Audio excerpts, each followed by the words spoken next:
welcome back to my channel. If you're new here, hi and welcome. My name is Joanne and I love to do all things bullet journaling, doodling, drawing, calligraphy. I get a ton of questions on my bullet journal setups about my calligraphy and hand lettering. So I wanted to make this video today to show you guys how to get started, how to build up some basic strokes, and actually show you how easy it is. I myself got started with calligraphy and hand lettering pretty recently, and I was so surprised to see how doable and easy it actually is. I've also created a downloadable calligraphy worksheet that you can download and print out as many times as you want from my Etsy shop, which will be linked in the description box below if you want to check that out and get some extra practice. And so now let's get right into the tutorial. Before we start with any actual strokes or calligraphy, I'm going to share with you guys the different types of pens that I use and some different options as well. I think a lot of people, when they think of calligraphy, they think of really fancy or expensive supplies, and that's definitely not mandatory at all. You could even use a regular fine liner like this one, and I'll show you later on in the video how you can kind of hack some calligraphy with a regular fine liner. But typically you're looking for a pen like this one that has this longer tip. There's different kind of ranges of price, different lengths of tip.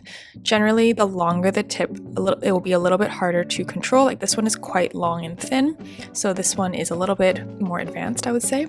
This is my actual holy grail. This is the pen that I learned calligraphy on. It's the Pentel brush pen, and as you can see, the tip is much shorter than the previous ones, so it's much easier to control. Those are some black pen options. You can also be using colored pens. The key is just to find a pen that has a brush tip or some kind of tip that will allow you to get variable thicknesses. And what that means is that you can get both thick and thin lines. And I'll be showing you that right after this, but all of these pens here have this sort of tip. Another holy grail is this Crayola Super Tips. I highly recommend this for any beginners because they're so budget friendly. And even though it doesn't have a brush tip, it has this like chisel tip, and this will allow you to get the thick and thin lines that we need.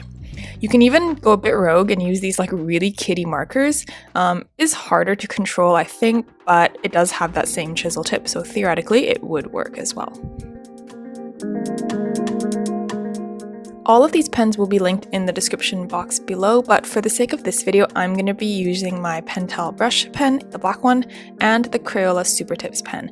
I think these are great beginner pens, and I would highly recommend these ones if you want to start learning and on a budget as well. So as I mentioned, all of these pens are possible options for calligraphy because you can get thick or thin strokes. And what I mean by that is when you put heavy pressure or you just push a bit harder on the pen, you get this fat, thick stroke. And when you go very, very lightly, you get a thin stroke. And this is really essential to calligraphy. This is why you don't need any fancy supplies. You only need supplies that can do this, which is all of these options that I've shared here. So every time your pen goes down on the page, you apply heavy pressure and get a thick stroke. And every time it goes up, you apply light pressure and get a thin stroke. As long as your pen is able to do this, then you'll be able to use it to learn calligraphy. So any of these pens will work, but for the rest of the tutorial, I'll be using my Pentel brush pen and my Crayola Super Tips.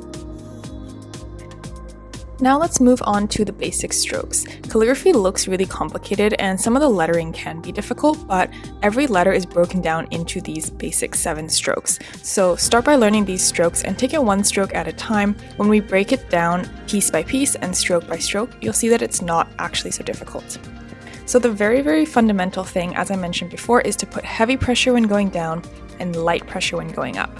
So the 7 strokes are the heavy down stroke, the light up stroke, the up down, then a down up. Then you also have your L stroke, which is like an up and a down as well, the J stroke, which is the reverse of the L, and the O stroke. As you can see, I can easily do all of these strokes with my Crayola Super Tips as well, and it's because it has that chisel tip or variable thickness pen tip.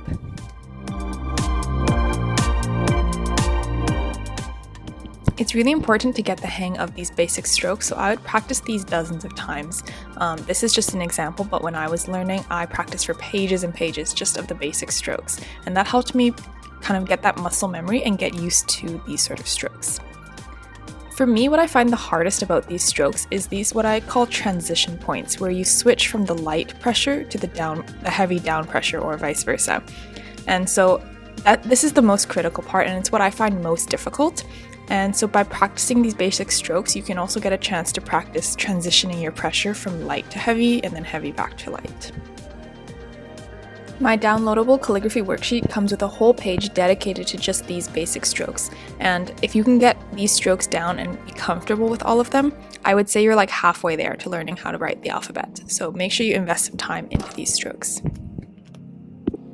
Once you've mastered all of these basic strokes, it's time to start combining them to create all the letters of the alphabet. Every single letter can be created with these basic strokes, and in my downloadable calligraphy worksheets, I break down every single letter for you guys. So for example, for the letter A, this is basically just the O stroke and the I stroke, and when you put them side by side, you get an A. It's really as simple as that. And every letter is broken down with these strokes. There are some like small variations here and there, but yeah, it's pretty much just a combination of the strokes on the page on the left. And again, my calligraphy worksheets will break down every single letter for you and give you a chance to practice all the basic strokes that you need. You can print that out and have a go at practicing all the letters of the alphabet. Of course, you can do the same with any of the pens that we talked about earlier. So here I'm showing it with my Crayola Super Tip. D is an O and an L side by side, and that's all there is to it.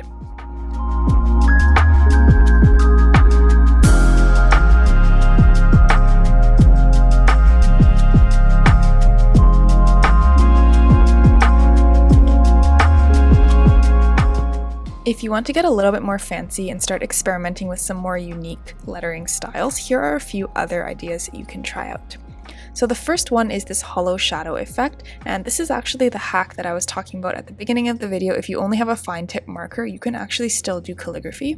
So write out the basic strokes with your regular marker, and then every time your pen went down on the page, add another line to the right or left. You can leave it empty like this for this kind of hollow effect, or if you color it in, you'll basically have a calligraphy hack. The next idea I'm going to show you is this curved style. So if we write out all the letters of hello in the way I showed you before, you'll have something like this. But you see how the line of the H is relatively straight. You can add a bit of curvature to this, and you just get a more kind of cute or fun effect. And at all of these points where I circled here, where it kind of comes to a sharp point, you can add even more curvature by making sure those points are curvy like I showed in this example. Hello is not the best example of this, so over here I'll write the word April, and this is a better example because these letters just happen to have more sharp points. For example, the top of the A and the bottom of the A as well, these are some opportunities to add a bit of curvature. And so we can do that by making sure that all of those points are continuous and curved, smooth points. And this will again just give your lettering kind of a cute, fun effect if that's what you're going for. You'll also notice that all of the bottom levels of my letters are different as opposed to on the top line where they were more uniform. So again, it just gives a different effect if that's what you were looking for.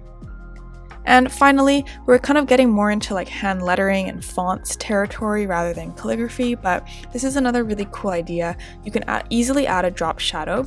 Just imagine where you want the light coming from. I usually do it from this direction, from the top left, and then you just need to add a line on the other side of each letter. So imagine where the light is coming from, your source in the top left.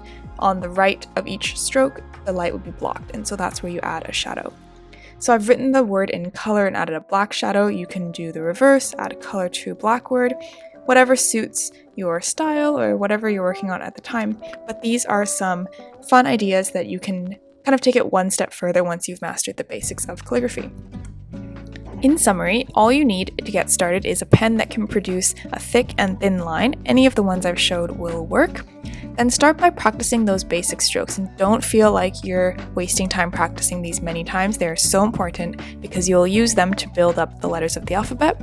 From there, you can get creative and find your own unique calligraphy style with some of these different stylistic tips that I've shown here. And that's it for this tutorial. Thank you guys so much for watching, and I really hope this helped you have an idea of how to get started, and I really hope it showed you how easy it actually is. All you really need is a lot of practice. Let me know if you have any questions in the comments down below, and don't forget to hit that like button as well if you found this tutorial helpful, and I'll speak to you guys next time. Bye friends!